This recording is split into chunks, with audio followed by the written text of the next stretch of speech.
The scorching Arizona sun beat down on Tucson's dusty streets as Reese wiped down the bar for the 1,000th time. The same old country tune crackled through ancient speakers, matching the worn wood and faded neon signs of the Dusty Cactus. He'd memorized every crack in the bar top, every regular's usual order, every second of this mind-numbing routine. "Hey, Reese, another round," a gruff voice called from the end of the bar.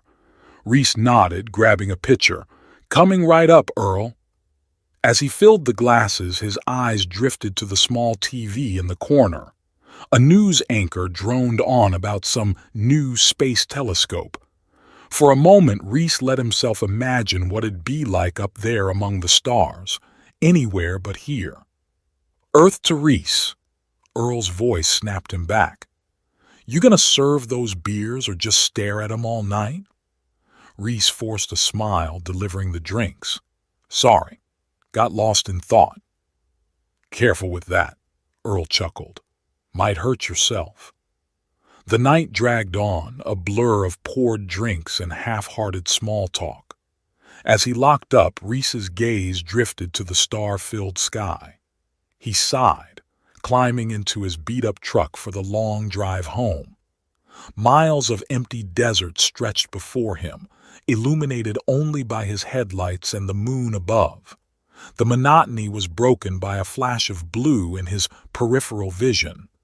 Reese slammed on the brakes, skidding to a stop. There, stumbling along the roadside, was the most captivating woman he'd ever seen. Her skin was a deep, mesmerizing azure, complemented by flowing silver hair. She wore some kind of iridescent bodysuit that shimmered in the moonlight. Reese blinked hard, certain he must be hallucinating. But when he opened his eyes, she was still there, now staring at him with piercing eyes that seemed to glow. He rolled down the window. Ma'am? Are you okay?"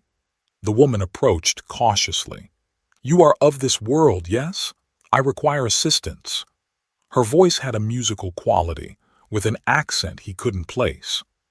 Reese's mind reeled, struggling to process what he was seeing. "I'm from around here. Yeah," he managed. "Do you need a ride or something?" She nodded emphatically. "Yes, transport would be most beneficial. I must reach a secure location with haste." Reese hesitated. Every instinct told him this was insane, but he couldn't just leave her out here. He unlocked the passenger door. "Hop in." As she settled into the seat, Reese caught a whiff of an otherworldly scent, like ozone and exotic flowers. He gripped the steering wheel, trying to focus on the road. "So," he ventured, "I'm Reese. And you are—" "I am called Ilara," she replied. "I thank you for your assistance, Reese of Earth." "Reese of Earth," he echoed with a nervous chuckle. "That's a new one. So, Ilara, not to be rude, but what's with the, He gestured vaguely at her blue skin. Ilara tilted her head.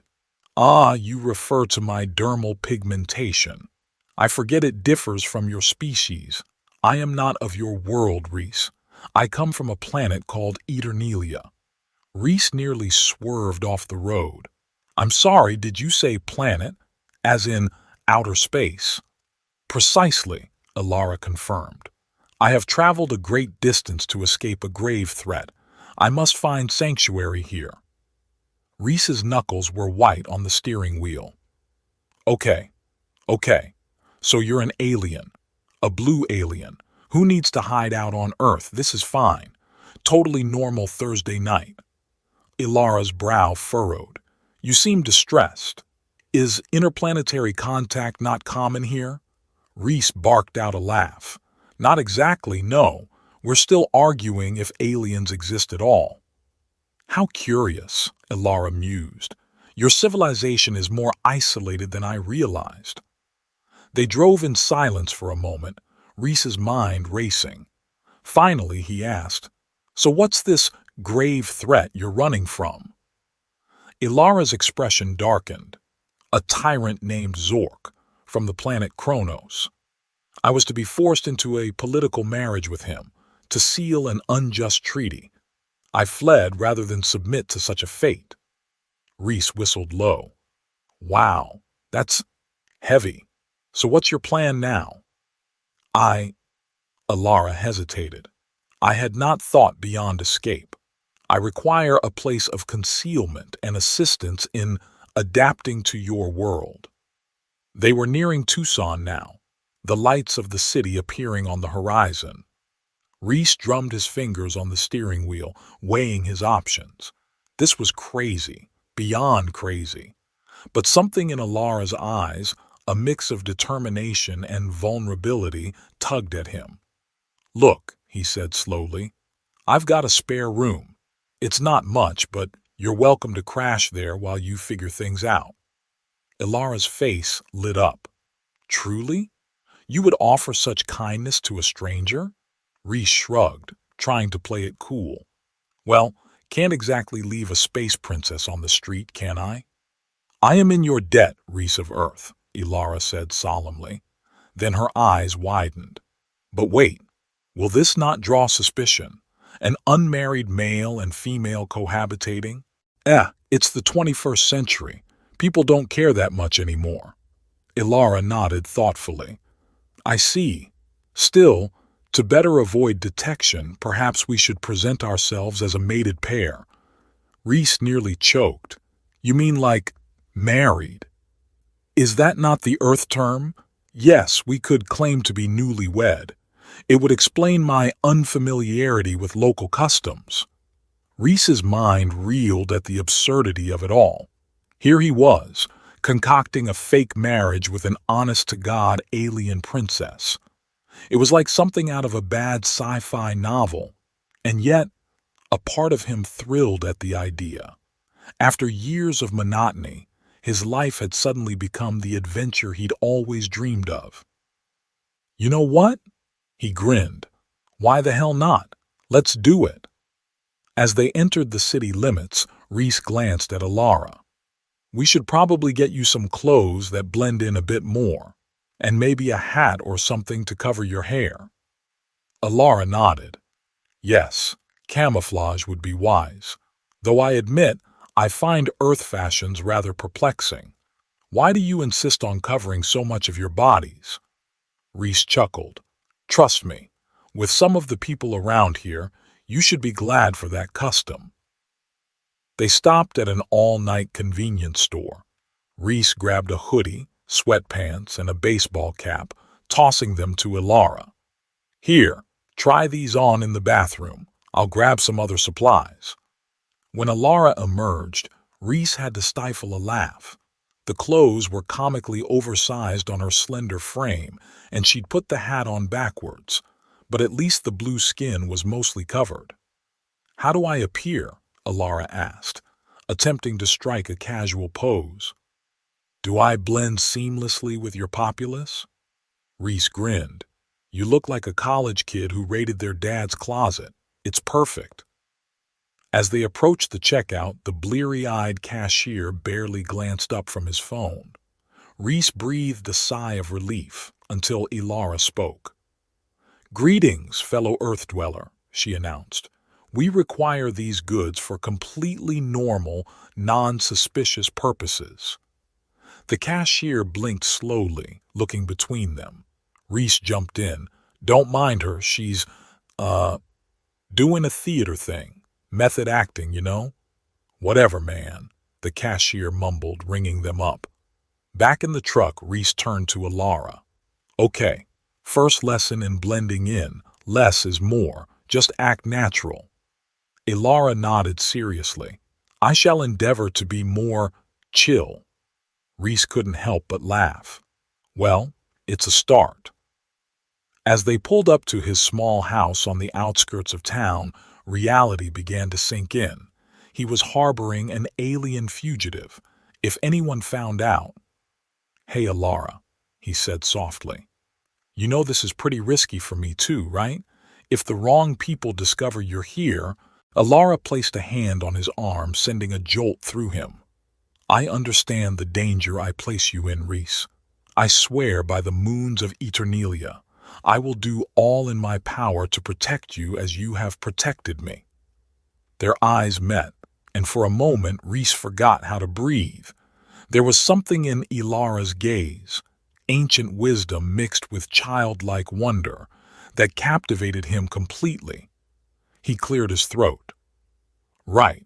Well, let's get you inside before the neighbors start gossiping about the weirdo in a hoodie on my porch. As they entered the house, Ilara's eyes darted everywhere, taking in every detail. Fascinating. Your dwelling is so quaint. Reese raised an eyebrow. Quaint? Oh, I meant no offense, Ilara backpedaled. It's simply quite different from the crystal spires of Eternelia, but I find it most charming. Reese chuckled. Well, it's no crystal spire, but it's home. Come on, I'll show you to the spare room. As he gave her a quick tour, Ilara peppered him with questions about every mundane object. The microwave was a primitive matter reconfiguration device. The TV was a rudimentary data projection system. By the time they reached the bedroom, Reese's head was spinning. And this, he said, gesturing to the bed, is where you sleep. You do sleep, right? Ilara nodded. Yes, though our sleep cycles differ. On Eternelia, we require only 2 hours of rest per solar rotation. Must be nice, Reese yawned. Well, I need a full 8 hours, so I'm going to crash. We can figure out our next move in the morning. As he turned to leave, Ilara caught his hand. Reese, thank you. Truly. I know not what would have become of me without your aid. Reese felt his face flush. Hey, what are fake husbands for, right? Ilara's musical laugh followed him as he retreated to his room. Lying in bed, staring at the ceiling, Reese tried to process the insanity of the past few hours. His life had changed irrevocably, and he had no idea what tomorrow would bring. But as he drifted off to sleep, one thought kept circling in his mind. Whatever happens, it's going to be one hell of an adventure.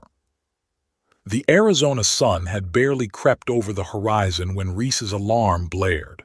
He groaned, fumbling to silence it. For a blissful moment, he thought the events of last night had been a bizarre dream. Then he heard clattering from the kitchen. Stumbling out of bed, he found Ilara examining his toaster with intense fascination. She ditched the oversized clothes for one of his old t-shirts, which hung like a dress on her slender frame. Her blue skin seemed to glow in the morning light. Ilara? Reese rubbed his eyes. What are you doing? She whirled around, eyes bright. Reese, I've been exploring your culinary devices. This one seems designed to carbonize bread slices. Quite ingenious. Reese couldn't help but chuckle. It's just a toaster. Here, let me show you how it works. As he demonstrated, Ilara peppered him with questions about Earth breakfast customs. Her enthusiasm was infectious, and Reese found himself grinning as he scrambled eggs and brewed coffee. So, he said between bites, what's the plan? I've got work tonight, but we should probably get you some proper clothes first. Ilara nodded. Yes, camouflage is essential, and I must find a way to contact my allies on Eternelia. The fate of our worlds may depend on it. Reese nearly choked on his coffee. Right, no pressure or anything.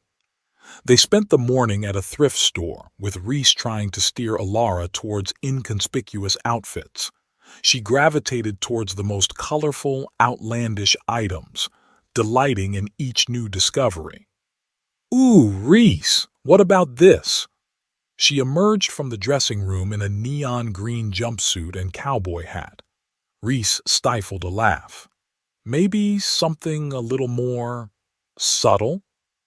Eventually, they settled on a few simple dresses, jeans, and t-shirts.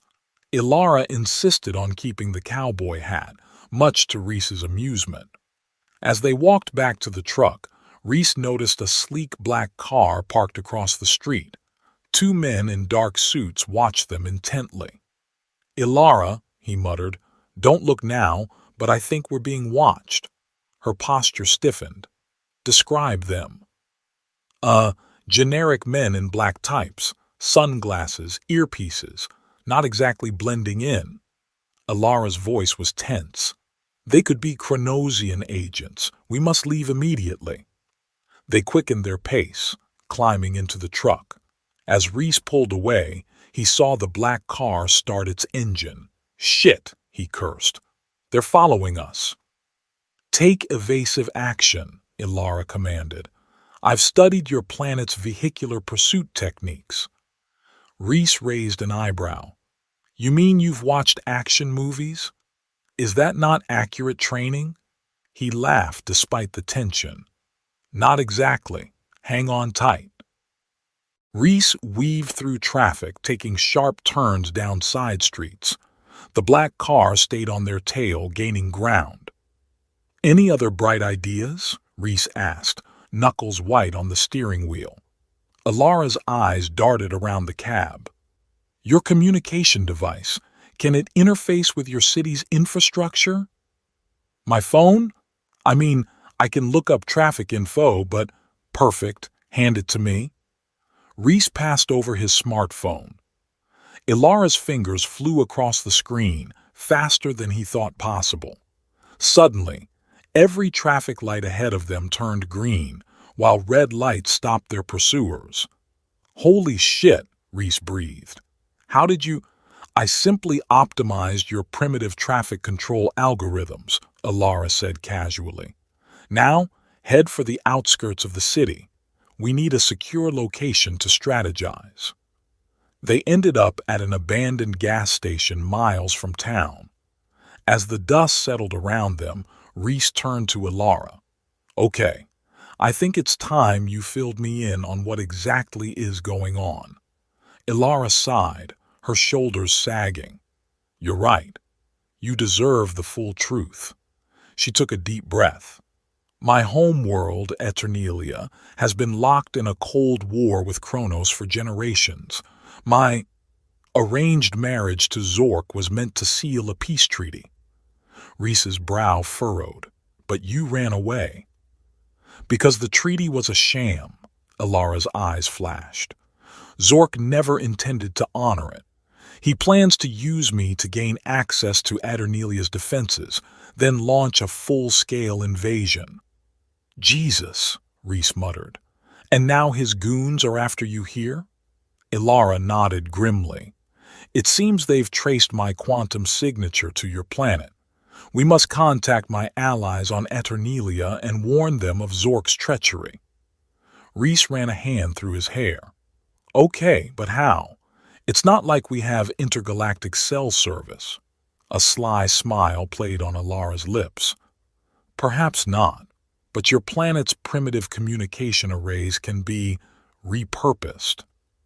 And so began a whirlwind tour of radio telescopes and satellite stations across the American Southwest. At each stop, Ilara would work her technological magic, boosting signals and piggybacking on Earth's existing infrastructure to send encoded messages to Eternelia. Reese watched in awe as she effortlessly hacked systems that would have baffled Earth's best scientists. "You know," he said one night as they camped under the stars, "you're probably the most brilliant person I've ever met." Ilara's cheeks flushed a deeper blue. "You flatter me, Reese. On my world, such skills are considered basic." "Well, on this world, you're practically a superhero," he grinned. "Alien princess by day, tech genius by night." She laughed, the sound like wind chimes in the desert air. "And what does that make you, my faithful companion?" "Sidekick, I guess," Reese shrugged. "Reese of Earth, expert in greasy spoon diners and backroads motels." Ilara's expression softened. "You sell yourself short. Your kindness, your courage, these are rare qualities in any galaxy." Their eyes met, and for a moment the vast differences between them seemed to fade away. Reese felt his heart race as Ilara leaned closer. A distant engine roar shattered the moment. Headlights appeared on the horizon. "Damn it!" Reese cursed. "How do they keep finding us?" They scrambled to pack up camp, peeling out just as the black cars crested the hill. The next few days became a blur of narrow escapes and close calls. They zigzagged across state lines, never staying in one place for long. In a dingy motel room somewhere in New Mexico, Ilara finally made contact with her allies. Reese watched as she spoke rapidly in a musical language he couldn't begin to comprehend. When she finished, her expression was grim. "What is it?" he asked. "What did they say?" Ilara's voice was heavy. "Zork has moved up his timetable. He's amassing his fleet on the edge of the Eternelian system. If we don't stop him soon—" "He'll invade your world," Reese finished. "How long do we have?" "Days. Perhaps a week at most." Ilara's eyes met his, filled with anguish. "Reese, I have to go back." The words hit him like a physical blow. Of course she had to go back. He'd known this was temporary from the start, so why did it feel like his heart was being ripped out? "Right," he managed. "Of course. We'll find a way to get you home." Ilara took his hand. "Come with me." Reese blinked. "What?" "Come with me to Eternelia," she repeated. "Your knowledge of Earth could be invaluable in forming an alliance against Kronos." For a moment, Reese let himself imagine it. Exploring alien worlds, being part of something greater than himself. Then reality came crashing back. "I can't," he said softly. "My life is here, my family, my job." "Pouring drinks for ungrateful patrons," Ilara challenged. "Reese, you were meant for so much more." Before he could respond, the motel room door burst open. Men in black tactical gear swarmed in, weapons raised. "Ilara of Eternelia," a cold voice rang out. "By order of Lord Zork, you are to be returned to Kronos immediately." Reese moved instinctively, putting himself between Ilara and the intruders. "Like hell she is." What happened next was a blur of motion. Ilara's hand shot out, a pulse of energy sending their attackers flying. She grabbed Reese's arm, pulling him towards the window. "Jump!" she yelled. They crashed through the glass, tumbling onto the roof of Reese's truck parked below. Somehow, he managed to slide into the driver's seat, gunning the engine as more black-clad figures poured out of the motel. As they roared down the highway, Reese's mind raced. Everything had changed. There was no going back to his old life now. He glanced at Ilara, her hair whipping in the wind, determination etched on her face. In that moment he knew. "Okay," he said. Ilara turned to him, confused. "Okay what?" Reese grinned. "Okay, I'll go to Eternelia with you, assuming we survive the next few minutes." Her answering smile was brighter than any star. As laser blasts from pursuing vehicles lit up the night behind them, Reese felt a wild surge of exhilaration. Whatever came next, they'd face it together. The desert night blurred around them as Reese's truck roared down the highway, pursued by sleek black vehicles firing energy weapons. Reese's knuckles were white on the steering wheel, his heart pounding in his ears. "Any ideas on how to lose these guys?" he shouted over the wind. Ilara's eyes glowed as she focused on the road ahead. "There!" She pointed to a narrow canyon barely visible in the moonlight. "That passage is too small for their vehicles." Reese grinned. "Hang on tight, princess." He wrenched the wheel, sending them careening off-road. The truck bounced and shuddered as it plowed through the scrub. Behind them, their pursuers scrambled to adjust course. The canyon loomed ahead, a sliver of darkness between towering rock faces. Reese gunned the engine, willing the old truck to hold together.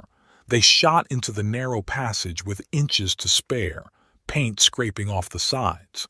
A deafening crash echoed behind them as one of the pursuing vehicles slammed into the canyon wall. Reese let out a whoop of triumph, which quickly turned to a yelp as the truck fishtailed on the uneven ground. "Reese!" Alara cried, gripping the dashboard. He fought for control, muscles straining. Just when it seemed they'd flip, the tires found purchase. They burst out the other side of the canyon into a moonlit valley. Reese let out a shaky breath. "I think we lost them." Ilara's musical laugh filled the cab. "That was exhilarating. You're quite the skilled pilot, Reese of Earth." He grinned, adrenaline still coursing through him. "Just your average space cowboy, ma'am." They found an isolated spot to make camp, both too wired to sleep. As they sat by a small fire, Ilara's communicator chirped. Her face fell as she read the message. "What is it?" Reese asked, dread creeping into his voice. Ilara's eyes met his, filled with anguish. "It's the High Council of Eternelia. They're ordering me to return and go through with the marriage to Zork." Reese felt like he'd been punched in the gut. But Zork's planning to invade. You can't." "I know," Ilara said softly. "But the Council believes appeasing him is the only way to prevent all-out war. Millions of lives are at stake, Reese." The weight of the situation crashed down on him. This wasn't just about them anymore. The fate of entire worlds hung in the balance. "There has to be another way," Reese insisted. "We can't let that tyrant win." Ilara's hand found his, her touch sending electricity through him. Perhaps there is a way, but it's incredibly risky." They spent the night formulating a desperate plan. Ilara would return to Eternelia, pretending to go along with the marriage. Meanwhile, Reese would use his knowledge of Earth's defenses and Ilara's tech to convince world leaders of the alien threat. As dawn broke, Ilara prepared to leave. She jury-rigged a transmitter to signal her people for pickup. "Are you sure about this?" Reese asked, his chest tight. "What if Zork sees through the ruse?" Ilara cupped his face in her hands. "I'll be all right. You just focus on your part of the plan. The fate of our worlds depends on it." Before Reese could respond, she pulled him into a searing kiss. When they broke apart, both breathless, Ilara whispered, "For luck." A beam of light engulfed her, and then she was gone. Reese stood there for a long moment, touching his lips. Then he squared his shoulders and climbed into his truck. He had a world to save. The next few days were a whirlwind of clandestine meetings and narrowly avoided arrests. Reese used every ounce of charm and wit he possessed to get an audience with increasingly high-ranking officials. Each time he'd demonstrate some piece of alien tech Ilara had left him, slowly building his case. Finally, he found himself in a top-secret bunker, facing a room full of stern-faced military and government leaders. "Gentlemen," he began, willing his voice not to shake, "I know this sounds crazy, but Earth is about to be caught in the middle of an interplanetary war." Skeptical murmurs filled the room. Reese took a deep breath and launched into his pitch, laying out everything he'd learned about Eternelia, Kronos, and the impending invasion. As he spoke, he activated the holographic projector Ilara had given him.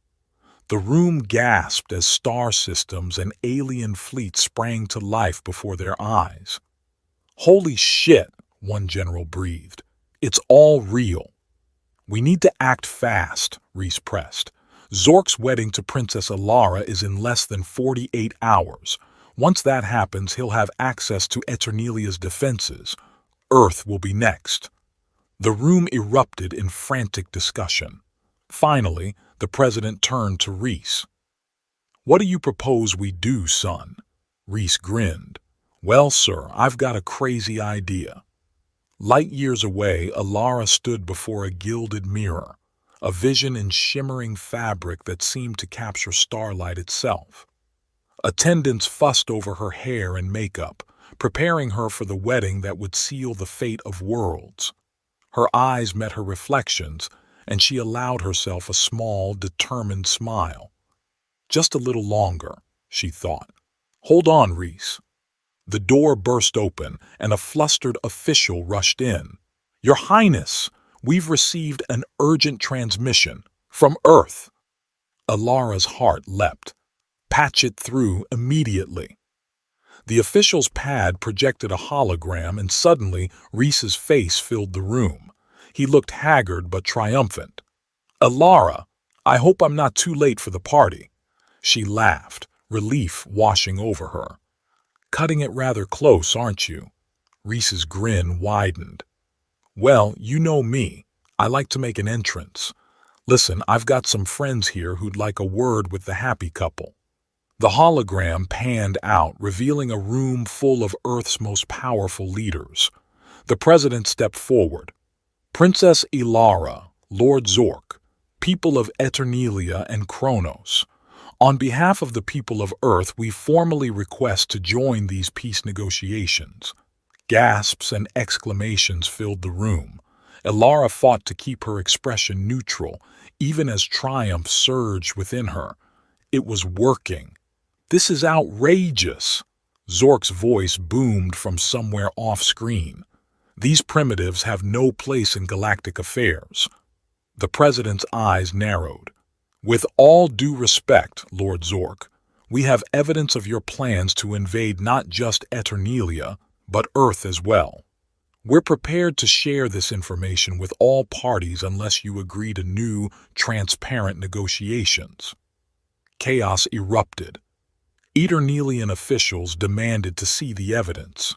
Kronosian diplomats sputtered denials. And through it all, Ilara's eyes remained locked on Reese's hologram, a silent conversation passing between them. In the end, faced with the combined scrutiny of three worlds, Zork's schemes crumbled. New talks were hastily arranged, with Earth taking its place at the galactic table for the first time in history. As the diplomats argued over the details, Ilara slipped away from the commotion. She found a quiet balcony overlooking the crystalline spires of the Eternelian capital. A familiar presence joined her. Nice view, Reese said softly, though I gotta say, I prefer the sunsets back in Arizona. Ilara turned, drinking in the sight of him. He looked strange in the formal Eternelian robes they'd given him, but his crooked smile was pure Reese. You did it, she breathed. You saved us all. He shrugged, a faint blush coloring his cheeks. Nah, we did it. Couldn't have pulled it off without my alien princess sidekick. Ilara raised an eyebrow. Sidekick? I believe I was the superhero in this scenario. Fair point, Reese laughed. Then his expression softened. So, what happens now? Ilara took his hand, marveling at how right it felt. Now, my dear Reese of Earth, we build bridges between worlds. Epilogue, 5 years later. The Arizona sunset painted the sky in brilliant hues of orange and purple. Reese leaned against the porch railing of their home, watching as Ilara chased their giggling toddler across the yard. Little Zara's skin was a soft periwinkle, her hair a wild mop of earth-brown curls. She shrieked with delight as Ilara scooped her up, spinning her around. Reese's heart swelled at the sight. Sometimes he still couldn't believe this was his life, intergalactic diplomat by day, husband and father by night. It hadn't been easy those first few years. Establishing formal relations between Earth and its cosmic neighbors had been a political minefield. There had been setbacks, misunderstandings, and more than a few close calls. But watching his wife and daughter now, Reese knew it had all been worth it. They were living proof that love could transcend the boundaries of worlds.